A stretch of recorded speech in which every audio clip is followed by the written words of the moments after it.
Timbog ang isang lalaki nang mahulihan ito ng illegal na droga matapos ang matagumpay na pagpapatupad ng search warrant sa mismong tahanan nito sa Barangay San Vicente, Magsingal, Ilocos Sur.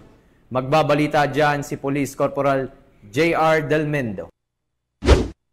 Arestado ang isang 48 anyos na lalaki matapos ang matagumpay na implementasyon ng search warrant sa Barangay San Vicente, Magsingal, Ilocos Sur. Ang operasyon ay pinangunahan ng Magsingal Municipal Police Station kasama ang mga miyembro ng Regional Intelligence Division, Cabugao MLET, Ilocos Sur PIU at PDEU, Ilocos Sur PMFC sa koordinasyon sa PDEA. Sa bisa ng search warrant for violation of Republic Act 9165 na inisyu ng presiding judge ng RTC Branch 24, Cabugao, Ilocos Sur, hinalughog ng mga otoridad ang tahanan ng sospek kung saan narekobre ang 1.5 grams ng hinihinalang shabu na nakapaloob sa 7 plastic sachet at nagkakahalaga ng 10,200 pesos. Nakuha din ang mga pinaghinalaang drug paraphernalia kasama na ang 7 bala ng caliber 22. Ang inventory at marking sa mga ebidensya ay sinagawa sa mismong lugar ng operasyon sa presensya ng mga mandatory witnesses. Ang matagumpay na operasyon ay resulta ng mahigpit na kampanya ng Police Regional Office 1 laban sa illegal na droga, alinsunod sa mga direktiba ni Police Brigadier General Lou Frias Evangelista, Regional Director. Dahil dito sa Region 1, ang gusto ng police, ligtas ka na, secured ka pa.